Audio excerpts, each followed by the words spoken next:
এই নিকৃষ্টতম নির্লজ্জতম মমতা পুলিশের দিন এবার শেষ। এই সিভিক ভলেন্টিয়ারের দিন এবার শেষ।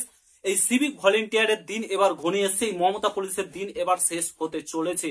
যাদের জন্য, যাদের কাছে পড়ে আপনারা আজকে চাকরিটা করছেন, যাদের শিক্ষকতায় আপনারা শিক্ষা পেয়ে আজকে চাকরিটা করছেন, তাদেরকে এইভাবে মারলেন আপনারা। যারা যোগ্য শিক্ষক তাদেরকে এইভাবে মারলেন, মাথা ফাটিয়ে দিলেন, হাত পা ভেঙে দিলেন।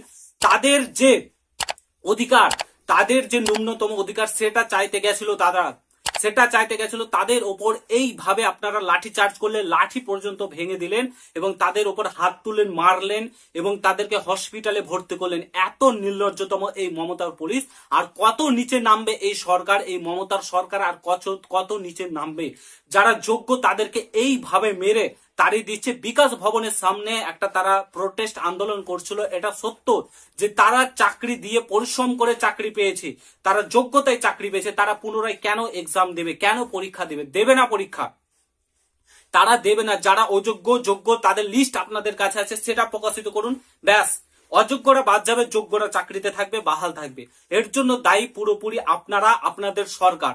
এবং পুলিশকে লেলিয়ে দিয়ে, পুলিশকে হাতিয়ার করে, পুলিশ মন্ত্রী হয়ে আপনি নিজে লাঠিচার্জ করলেন, মমতা নিজে মারলেন সেই সব যোগ্য শিক্ষকদের এবং তাদের মাথা ফাটালেন এবং তাদেরকে কিন্তু লাঠি মারলেন।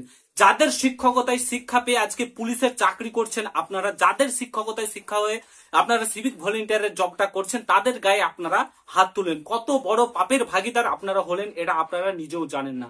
আর কত নিচে নামবেন। সরকারের চটি চেটে চেটে আপনাদের জিভা একদম পরিষ্কার হয়ে গেছে। সব নেতাদের ছাতা ধরার সময় আপনাদের ঠিক একদম সুসুরি আপনারা ছাতা ধরতে পারেন, কিন্তু যারা যোগ্য শিক্ষক তাদের পাশে আপনারা দাঁড়াতে পারেন না, বরং তাদেরকে লাঠিচার্জ করে মারধর করেন। ভিডিওটা দেখো তোমরা।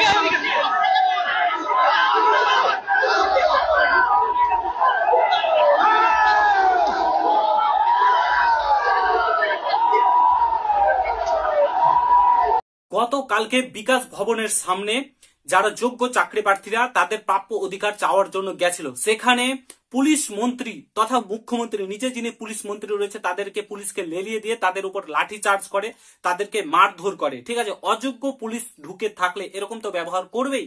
অযোগ্য পুলিশরা ঢুকে থাকলে এরকম ব্যবহার করবে এবং তাদেরকে মারধর করবে। এবং প্রচুর মারধর করেছে, মাথা ফাটিয়ে দিয়েছে, যেমনটা তোমরা দেখতে পাচ্ছ ছবিগুলোতে, মাথা ফাটিয়ে দিয়েছে, মেরেছে।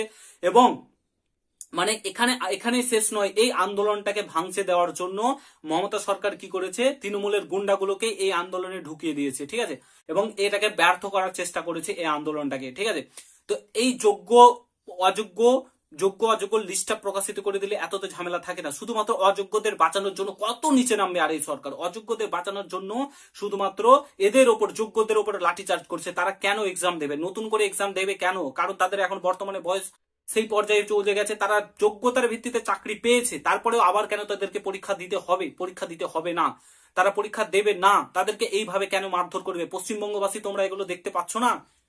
কাকে ভোট দিয়ে তোমরা জেতাচ্ছ, কাকে ভোট দিয়ে জেতাচ্ছ? এই জিনিসটা গতকালকে তোমার ছেলে মেয়ের সাথে হবে, তোমার সাথে হবে, তখন তুমি কি করবে? এটাই তো সঠিক সময় জাগার। এখনই জাগার সময় এসেছে, জাগো, নাহলে সারা জীবন পস্তাতে হবে। 2026 ইলেকশন রয়েছে, ভেবে চিন্তে ভোট দেবে। সে যেই হোক, বিজেপি হোক, টিএমসি হোক, সিপিআইএম হোক, কংগ্রেস হোক, ভেবে চিন্তে ভোট দেবে, যাতে তোমার কথা ভাবে সরকার, অন্যদের কথা ভাবে না। ঠিক আছে, তোমার কথা ভেবে কাজ করে, এরকম জঘন্য তোমার নিচে নামতে পারে না। আর একটা কথা, সে বিজেপি আসুক, টিএমসি আসুক, 5 বছরের বেশি কোনো সরকারকে রাখা যাবে না। 5 বছর করে সরকার রাখো, পরিবর্তন করো সরকার, আপনি অটোমেটিক সরকার কাজ করবে। ঠিক আছে। তো বলার কিছু নেই, তোমাদের মতামত ভিডিওর কমেন্ট বক্সে জানাও। আশা করি তোমরা প্রত্যেকেই দেখতে পেয়েছো।